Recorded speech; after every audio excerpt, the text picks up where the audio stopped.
Hello and welcome to Let's Talk Sports. Me, Joe again. Brought the news earlier today about Chloe Kelly potentially leaving Manchester City, and well, there is some breaking news that came out of Arsenal yesterday, and Jonas Eidevall resigned from his position as first team manager. The 41-year-old Swedish coach left the club, and well, in this video I'm going to talk about potential successors for that managerial vacancy at the Emirates Stadium, and what next for Arsenal, where they could go, who they could hire, and briefly look at Jonas Eidevall's record at Arsenal before I look at those candidates. So he obviously resigned from his role on Monday, with the club making the announcement on Tuesday dinner time. Eidevall departed Arsenal with a win percentage of 70% and taking charge of 17 matches, winning 49, drawing 10 and losing 11. Those stats are courtesy of BBC Sport. He won 2 Continental Tires Cups as manager, and his highest league finish was second place in the 2021-22 season, finishing a singular point, yes, just a single point behind the champions Chelsea. So that was interesting first season for Jonas Eidevall. The interim manager will be his assistant, Renee Slegers, which is an interesting choice. Whether she gets it full time, I don't know. I wonder whether they're like, with her being interim, whether there's a bit of a good dynamic there between her and the players, and whether he was the bad cop, she was the good cop. I don't know. Maybe I'm reading too much into this. I might have hit it top bins. I might be great, or might be that so far wide of the target that I've hit the corner flag. I don't know. But in terms of candidates, Casey Stoney is the early bookies' favourite, although there are conflicting reports on this one, whether Arsenal will target their former defender, with BBC Sports' Emma Sanders reporting that she isn't under consideration. But could this be smoke and mirrors from the football club? I personally think it could be, but she is currently under contract at San Diego Wave as their manager, so yeah, that's an interesting one. But what would go down well with Arsenal fans is she turned down Chelsea in the summer. So yeah, Phil Neville, Ashley Cole and Jack Wilshere were other names listed by bookmakers for the position. All let's just say interesting choices, to say the least. Personally, I'd like to add a couple of names to the list. This one won't sit well with Arsenal fans, but Spurs assistant manager Victoria Jepson, she's got experience in the WSL from Liverpool and Tottenham when she was interim manager a couple of seasons ago, and then obviously she's assistant manager there, so she's got lots of in-depth knowledge of the women's footballing pyramid. I know her win record won't be anywhere near as good as Jonas Eidevall, but and some of the other candidates on the list, but I just think it's an option to consider. Gareth Southgate just come out of the England men's job. Would he be a strange appointment? Yes, but is it near impossible? Probably, but that's another option. And I think the former Barcelona women's manager Jonathan Galaldez, I may have pronounced that wrong, but yeah, Jonathan Galaldez, who recently left Barcelona Femení and was replaced by Pierre-Romeu Saunier at Barca. Although that's probably very, very unlikely. That's another name that I would chuck into the ring. I think if you're looking at the candidates, I'll leave the bookies' favourite Casey Stoney to last here. But yeah, you look at Neville, his record was certainly interesting, with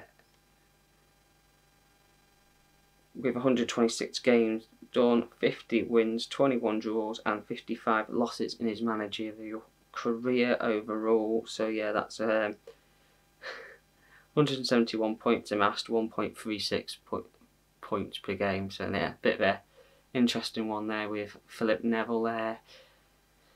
It's a bit chalk and cheese with England.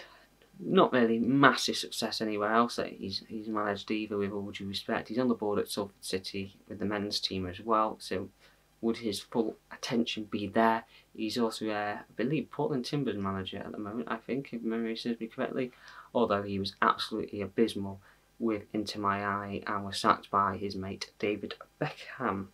Gareth Southgate, 287 matches, 138 won, 64 drawn, 85 defeats, 488 goals for, 315 against. That's 478 points amassed during his career, 1.67 average per game. So that's an interesting record there from Gareth Southgate. I know that he's not been mentioned by bookmakers, but I've just chucked him in as an interesting option to discuss. If you're wondering why I haven't given you the managerial records for Ashley Cole and Jack Wilshere, that's because they have not managed a game of football yet.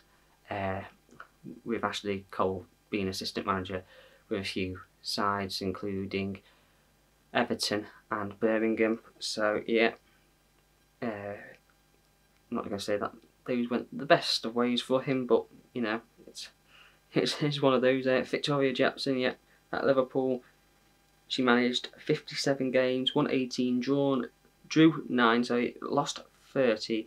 Goals scored was 84, goals against was 84, which is very interesting. Win percentage of 31.58. So yeah, that's an interesting one. And then when she was Tottenham interim, played 8, drew 3, lost 3. Goals for 14, goals against 17, managed 3 goal difference 25 points. I would like to add though, in her defence, that when she took the roles at both clubs, they were in a struggling spell. So I'd say if she was managing the clubs in the states that they are now, I think her record would be a hell of a lot better. But you know, it's one of those. So yeah, overall 65 matches in the career, won 20, drew 12, lost 33, goals for 98, goals against 101. Win percentage of 30.77. Then my other choice, Jonathan Girardej. This is interesting. He's at Washington Spirit at the moment, but at Barcelona Femenil he was there for 3 seasons, from 2001 to 2 seasons to 2023-24. So during his time, I can break down the matches he's done from the lot. So yeah, in the Premier Division, 30 matches, won 30, drew none, lost none, 159 goals for, 11 against, and then obviously he had goal difference of plus 148 and 90 points. Then next season, by the looks of things, it was 30, 28, 1, 1, 118, 10, 108, 85 points. Then the following season, his final season, 30 games, 29 wins, 1 draw, no defeats, 137 goals for, 10 against, plus 127 goal difference, 88 points on the board. And then you got the Federation Cup as well, records in here, and the League Cup records, which are pretty decent. Not to mention that he won the Women's Champions League twice there as well, which will please Arsenal fans, the idea of that. Washington Spirit at the moment in the regular season. With Barcelona, he won all of these games. They're currently second. Washington Spirit are in the NWSL. So they played 1 game, won 1 game, scored 4 goals, conceded 1 goal, and have 3 points on the board. So yeah, it's just early days in their season, so it's hard to judge on how he's going to be doing there. But I just thought it would be an interesting option to consider, see if they could prize him away from the United States. And speaking of the United States, the bookie's favourite, the one that journalists are saying is not under consideration, but I don't buy it, Casey Stoney. So yeah, got Manchester United promoted to the WSL for the first time in their history, and she managed them from the 8th of June 2018 to the 16th of May 2021. She managed 77 games for Manchester United, won 52, drew 6, lost 19, goals scored was 213 goals, only conceding 60. That gives her a goal difference of plus 153, which is absolutely sensational, and a win percentage of 67.53.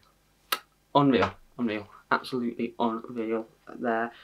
San Diego Wave from July 2021, 14th of July 2021 to 24th of June 2024. So yeah, 74 games managed, 28 won, drew 19, lost 27. Goals for is 92, goals against 80, so goal difference plus 12, a win percentage of 37.84. So it dropped off a little bit, but very competitive division overall. 151 games managed, 81, 25 drew, 46 loss, 305 goals for, 140 against, 165 goal difference, plus 165 that is, and a win percentage of 52.98 for Casey Stoney there at.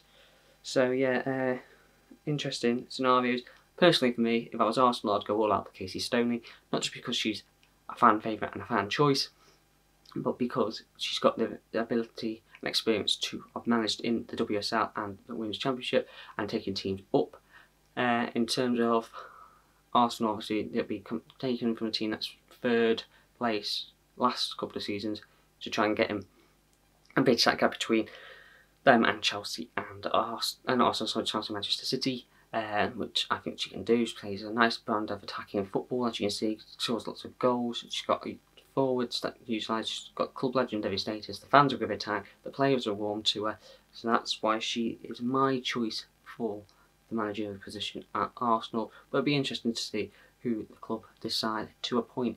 Let us all know your thoughts on the Jonas Eidevall situation with him leaving. How good do you think he did during his tenure at the football club? Whether you think he was a good choice, he did well, he succeeded, or whether you think he was a bit of a disappointment.